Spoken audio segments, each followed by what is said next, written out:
शाम के 5 बजे घनसू आंगन से बाहर निकला और मैदान की ओर देखा। सूरज काका मैदान में एक पेड़ के नीचे अपना बॉक्स जमाने में लगे हुए थे, लेकिन घनसू उस ओर ना जाकर दूसरी ओर अपने घर से 2 घर छोड़कर तीसरे घर की ओर बढ़ गया। बाहर से ही आवाज लगाई, गोलू बाहर आओ, शहर से सिनेमा आया है। घनसू की आवाज सुनकर उसी की उम्र का लड़का गोलू घर से भागते हुए बाहर आ गया। घनसू ने उसे सिनेमा काका की पूरी बात सुना दी। घनसू की तरह ही गोलू भी उत्साह से भर गया। फिर क्या था, दोनों ने मिलकर कुछ ही देर में 14-15 बच्चों को इकट्ठा कर लिया। बच्चों के साथ साथ उनके घर के कुछ सदस्य, जिनमें कुछ महिलाएं तो कुछ पुरुष भी शामिल थे, मैदान की ओर चल दिए।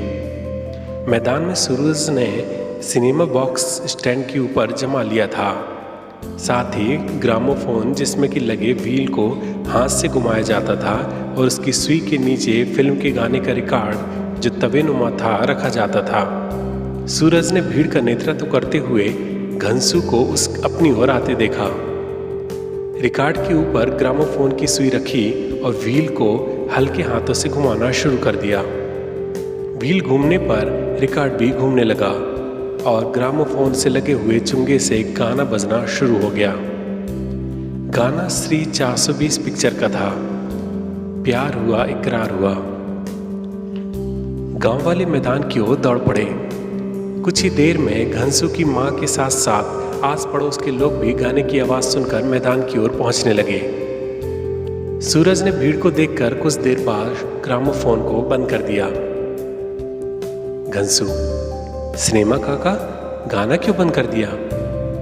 सूरज ने सभी की ओर देखा और फिर घनसू की ओर देखकर कहा, घनसू बेटा, सिनेमा तो इसके अंदर है, जब सिनेमा देखोगे तब यह गाना भी बजेगा।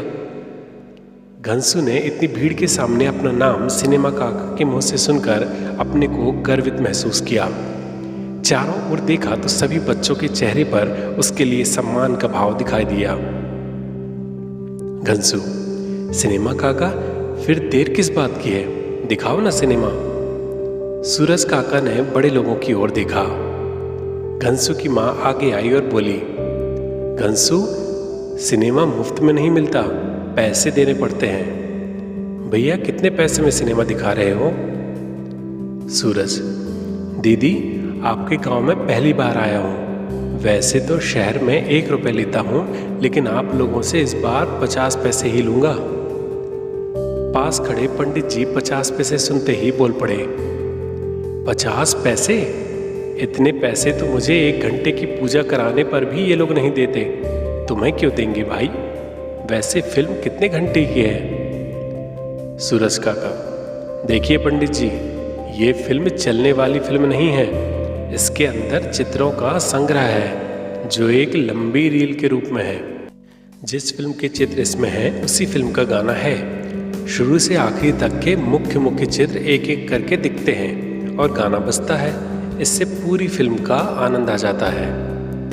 घनसू, माँ, मुझे सिनेमा देखना है, आप पैसे दो ना।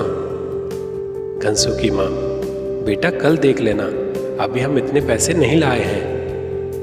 सभी बच्चे अपने अपने माता पिता से जिद करते हैं। सूरज लोगों के हाव भाव देखकर समझ जाता है कि शायद उसने गांव के लोगों के हिसाब से ज्यादा पैसे बोल दिए हैं। सूरज, अब जब बच्चों में इतना उत्साह है तो 25 पैसे में ही सिनेमा दिखा दूंगा।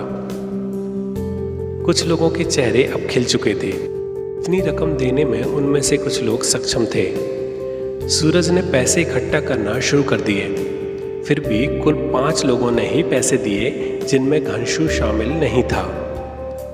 सूरज, सिनेमा बॉक्स में कुल 6 खिड़कियां हैं, यानी एक साथ 6 लोग इसे देख सकते हैं। क्योंकि 5 लोगों ने पैसे दिए हैं, इसलिए 5 खिड़कियों के ढक्कन ही खोल देता हूँ। कहते हुए सूरज ने बॉक्स के सामने लगे गोलाकार 4 ढक्कन और एक बाईं तथा दाईं ओर लगे ढक्कन में से बाईं ओर का ढक्कन खोल दिया। सूरज, तुम 5 लोग इन गोल खिड़कियों से अपनी आंखें सटाकर इसके अंदर देखो, और हाँ, अपने दोनों हाथ अपनी दोनों आंखों के दोनों ओर लगा लेना, जिससे रोशनी अंदर ना जाने पाए और तुम लोगों को साफ साफ दिखाई दे। सभी लोगों ने वैसा ही किया। अंदर श्री 420 फिल्म के सभी पात्रों की प्रारंभिक फोटो दिखाई देती हैं। सूरज ग्रामोफोन चालू कर देता है, जिससे गाना चालू हो जाता है। उपस्थित सभी गांव वालों के चेहरों पर कौतूहल का भाव स्पष्ट होता है। सभी के मन में अंदर चलने वाले चित्रों के बारे में विभिन्न विभिन्न कल्पनाएं प्रवाहित होने लगती हैं। लगभग 5 मिनट के बाद गाना और रील समाप्त होती है। पांचों बच्चों के चेहरे जैसे ही उन गोलाकार खिड़कियों से बाहर निकलते हैं, सभी उनके चेहरों के भावों को पढ़ने के लिए आतुर हो उठते हैं। पहले तो ऐसा लगा जैसे बच्चे स्वयं ही कुछ भाव प्रकट करने में असमर्थ हैं, लेकिन कुछ ही पलों में ऐसा लगा जैसे कि उन्होंने इस दुनिया के सबसे बड़े आविष्कार को देखा हो। वे सभी उछल पड़े। असल में गांव में कभी कोई ऐसी चीज आई ही नहीं थी। यहाँ तक कि उस गांव के मुखिया के अतिरिक्त किसी अन्य के यहाँ रेडियो तक नहीं था। उन 5 बच्चों के चेहरों के भावों को मानो प्रत्येक उपस्थित गांव वाले ने जिया हो। सभी के भाव उनके चेहरे के भावों की समानता करना चाहते थे। वे सभी उनकी आंखों ने जो देखा है उनमें पुनः उसे खोज रहे थे। सूरज आश्चर्य में था कि क्या वास्तव में कोई इस तथाकथित सिनेमा के इतने दीवाने हो सकते हैं। असल में जीवन में खुशी का कोई एक मानक नहीं है। हम जहाँ हैं उससे ऊपर के स्तर में हमें भौतिक खुशी प्राप्त होती है, वह भी तब तक जब तक कि वह स्तर हमारे लिए स्थिर न हो जाए। उस खुशी का जैसे ही हमारे जीवन में स्थायित्व आ जाता है, वह खुशी अब खुशी नहीं रह जाती है, क्योंकि वह हमारी दिनचर्या का हिस्सा हो चुकी होती है। आज का खेल समाप्त हो चुका था, क्योंकि उपस्थित अन्य किसी के पास देने के लिए 25 पैसे नहीं थे। सभी अपने अपने घर की ओर जाने लगे। अपनी माँ का हाथ पकड़े हुए घर की ओर जाते हुए घनसू बार बार सिनेमा काका की ओर देख रहा था, जबकि सूरज बॉक्स की 5 खिड़कियों से बंधे चैन से लटके हुए गोल ढक्कनों को एक एक करके खिड़कियों को बंद कर रहा था। शाम के 6:30 बज चुके थे। कुछ ही देर में अंधेरा होने वाला था। गांव में बच्चों की चहलकदमी कम हो चुकी थी।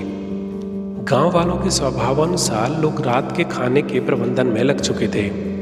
शाम को 7 से 7:30 बजे के बीच लोग खाना खा लिया करते थे और रात 8 से 9 बजे तक सो जाते थे। गर्मी के दिन होने के कारण गांव की दिनचर्या लगभग आधे घंटे देर से चल रही थी। गांव में लाइट के नाम पर 3 सरकारी खंभे थे, जिसमें 1000 वाट के बल्ब लटके थे। उस समय में ज़्यादा पावर खाने के बाद भी बल्ब कम रोशनी ही दे पाते थे। गांव में इन 3 बल्बों में से एक मुखिया के घर के सामने, दूसरा मंदिर के सामने और तीसरा मैदान के सामने लगा था। बाकी सभी गांव वाले लैंप और लालटेन से काम चलाते थे। 7:30 बजे घनसू खाना खा रहा था। माँ चूल्हे में से गर्म गर्म रोटी निकालकर घनसू की पीतल की थाली में परोस रही थी। थाली के बगल में एक बड़ा पीतल का गिलास पानी से भरा हुआ रखा था। चूल्हे और घनसू की थाली के बीच खाली कनस्तर के ऊपर मिट्टी के तेल से जलने वाला लैंप रखा था, जो पूरे कमरे को अपनी पीली रोशनी से देखने लायक बना रहा था। बीच बीच में एक पतंगा बार बार कांच से टकराकर जलती लौ को छूने की नाकाम कोशिश करता था, लेकिन यही नाकामयाबी उसे अब तक जीवित रखे हुए थी। घनसू खाना खाते खाते अचानक रुक कर बोला, माँ, इतनी रात हो गई, अंधेरा भी हो गया, सिनेमा काका कहाँ रुके होंगे।